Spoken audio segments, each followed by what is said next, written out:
John Pavlik is professor and chair of the Department of Journalism and Media Studies at the School of Communication, Information and Library Studies, Rutgers, the State University of New Jersey, where he is also Director of Journalism Resources Institute and coordinator for the Media Studies area of the Communication Doctoral Program.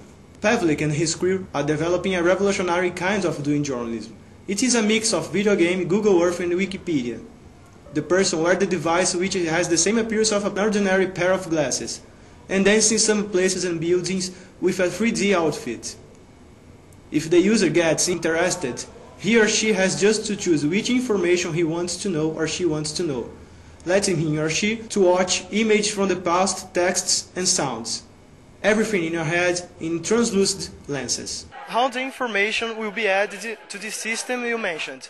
Will it work like on a community like Wikipedia? That's a possibility. To do kind of a social networking approach would, I think, be perfectly viable and would enable people to use their own technology to tell their own stories and then to share those stories. It could absolutely work that way, yes. And it can be made by journalists too, like inaugurate a new kind of journalism, like a quality control of the information, to not, because Wikipedia has some problems with the true information, so can inaugurate a new kind of journalism. Well, if you make it wide open, there's no way to guarantee the accuracy of what's being reported. It's going to be dependent on other people looking at it and commenting on it. And if they see something that's wrong, they'll say, oh, that's wrong. And then they can offer their own correction, or the person who created it can correct it. So it's going to be that kind of a fact-checking where every citizen can be a fact-checker. That's the only way I would see it working. Otherwise, you'd have to just trust people, and somebody could go in and deliberately try to mislead you. I think it has to be based on the verification of what's reported by the other people who are part of that social networking site. And is it possible to do some partnership with universities all around the world? I think so. I think the biggest question would be the funding. Universities are always short on funding.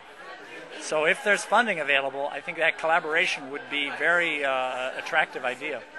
And could this new project recreate the history, like history, a new professional, like history journalist? Well, oftentimes they say that journalism is the first draft of history. So I think this is a way to extend that model to a broader extent. I don't know that journalists will ever be historians, but I think that they could do a better job of making the historical context and connection for their stories. Yes.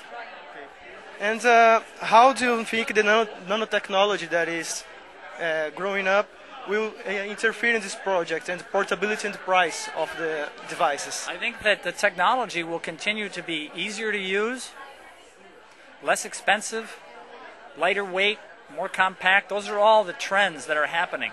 So I think that over time, this will become technically easier, less expensive, and lighter weight. So it'll be something that more people can do. Okay, thank you. You're welcome.